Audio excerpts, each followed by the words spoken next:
Olá, pessoal. Esta é a aula 4 de lógica de programação. Nesta aula eu vou falar sobre estruturas de repetição, envolvendo algoritmos, né, utilizando o português estruturado.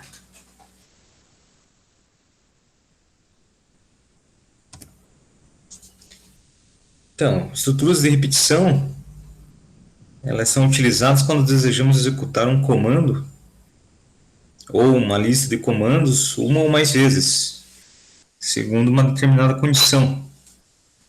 Então, eu tenho alguns comandos, quero executar mais de uma vez, e eu vou executar eles, né, até que uma condição seja satisfeita, né. Então a gente vai ver um conjunto de estruturas, né, sintáticas, que permite que um trecho do algoritmo, né, seja repetido um determinado número de vezes, né, sem que o código correspondente tenha que ser escrito mais uma vez, né. Então a gente vai ver com que a gente executa aí um bloco de comandos e mais de uma vez segundo algum critério, né? Algum critério de parada, né? O português estruturado, ele possui três estruturas de repetição. Então tem o repita até, enquanto faça e o para faça. O repita até, nessa estrutura, todos os comandos da lista são executados pelo menos uma vez, né? E até que uma expressão lógica ela seja atendida, né? A gente vai ver qual é o funcionamento dessa estrutura, né, através de um exemplo.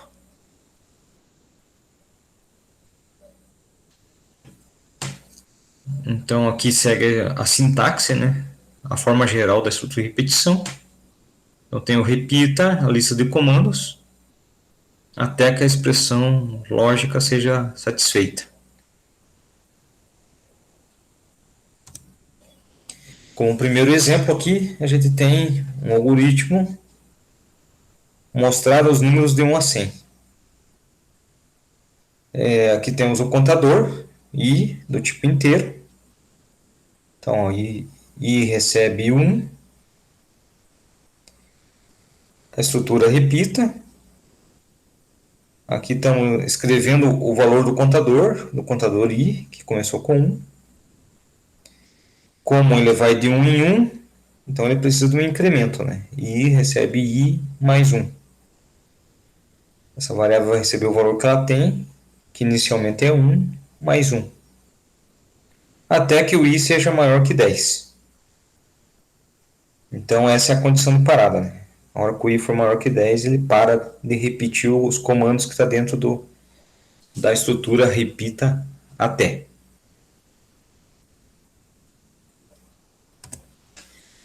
Então, existem diversas maneiras de implementar o mesmo laço, mas todo laço com variável de controle, né? Ou seja, que a gente esteja utilizando ali um contador, por exemplo, ele tem três etapas. Ele passa pela inicialização da variável de controle, qual é o valor inicial, o incremento, né? Qual que é o aumento que essa variável vai ter, né? Essa variável de controle vai ser mais 1, vai ser mais 2, vai ser menos 1, né? Um decremento. E por último tem o teste, né? O teste condicional, o teste de valor da variável de controle, né? Que vai determinar a parada, né, dessa estrutura de repetição.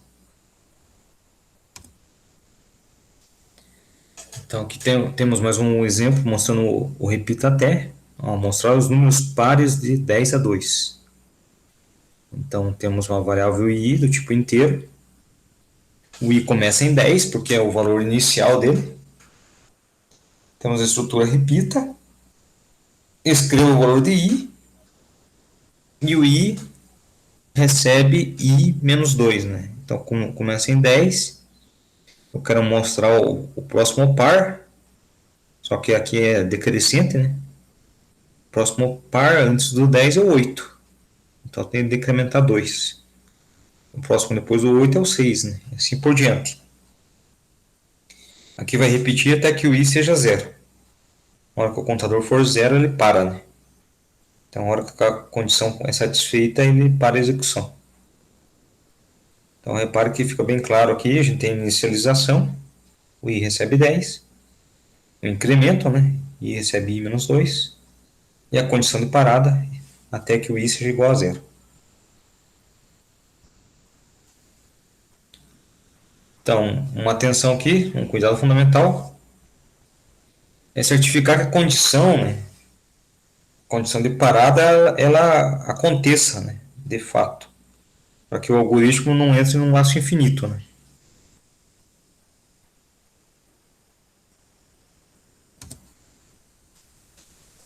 Aqui temos a estrutura enquanto faça, né, o que muda dela por repita até que enquanto a expressão lógica é no início, né. E ela vai ser executada, enquanto essa expressão for verdadeira, é executado os comandos internos, né, o bloco de comandos, até o fim enquanto. Então, a estrutura enquanto faça é uma estrutura de repetição semelhante a repita. A diferença básica é a posição de atestar da expressão, né? Que o repita é no final, né?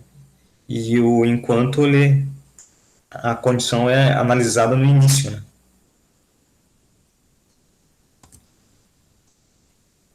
Então, na estrutura enquanto a expressão é avaliada no início, se o resultado for falso, a lista de comandos não é executada nenhuma vez.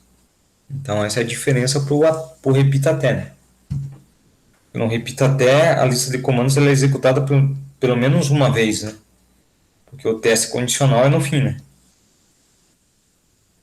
Então você tem que analisar qual é o tipo de estrutura que se adeque melhor ao problema que você tem que resolver. Então, aqui o mesmo exemplo, mostrando os números de 1 a 10, só que usando a estrutura enquanto. Então, eu tenho a inicialização, ó, o i recebe 1. Agora a condição é no início.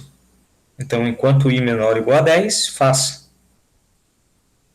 Então, enquanto essa condição for verdadeira ou satisfeita, né, faça. Escreva o valor de i.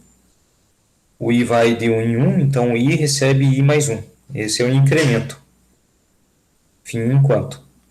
Na hora que chega no fim enquanto, ele volta para o início do enquanto e testa a condição de novo. I menor ou igual a 10.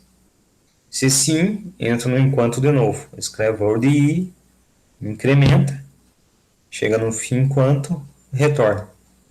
Até que a condição seja, né, falsa. Na hora que é falsa, ele sai fora do enquanto. E encerra o algoritmo.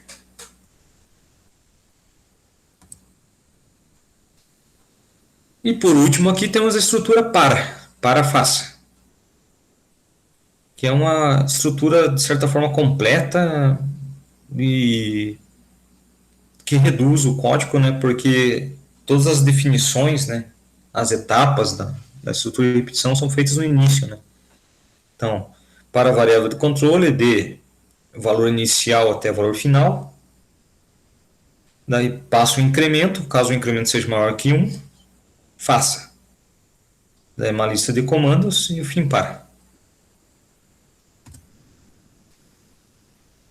Aqui temos mostrar os números de 1 a 10. Então, ó, o i inteiro. Para i de ó, o valor inicial, né, inicialização, de 1 até o valor final, que é 10.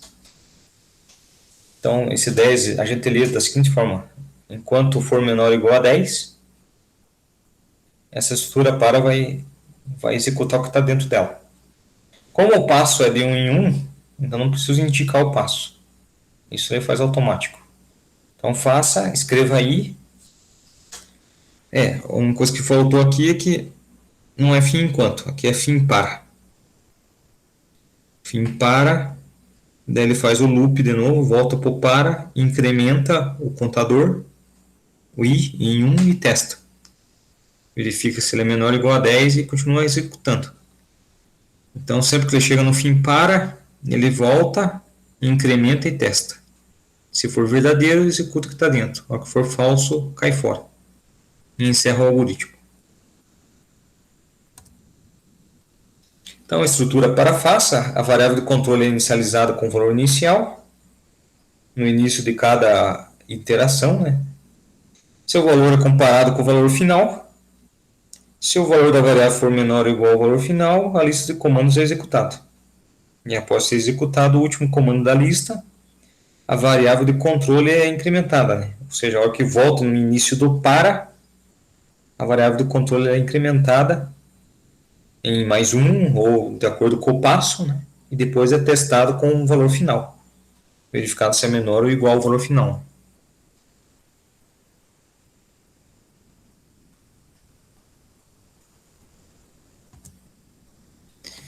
Então, a estrutura de repetição para repete-se, né, até que o valor da variável de controle seja maior que o valor final.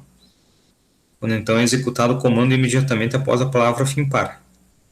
Ou, se não tiver comandos, encerra o algoritmo. A instrução passa é necessária se o incremento for diferente de 1. Exemplo. Um algoritmo que lê e escreve os números ímpares de 1 a 100. Então, para i de, o valor inicial é 1, né? Então, para i de 1 até qual é o valor final? No caso aqui é 100. Como é os números ímpares, então vai de 2 em 2, né? Começa no 1 e vai de 2 em 2. Então tem que indicar o passo. Passo 2, faça. Escreva o valor de i, fim para. Então aqui ele vai começar em 1, vai escrever o 1, vai chegar no fim para, volta, faz um incremento do passo, incrementa 2 e testa para ver se é menor ou igual a 100. Se for menor ou igual a 100, o valor de i, então ele escreve o i de novo, vai para o fim para e volta. Então vai fazer esse loop, né, essa estrutura de repetição aí até que o valor seja maior que 100.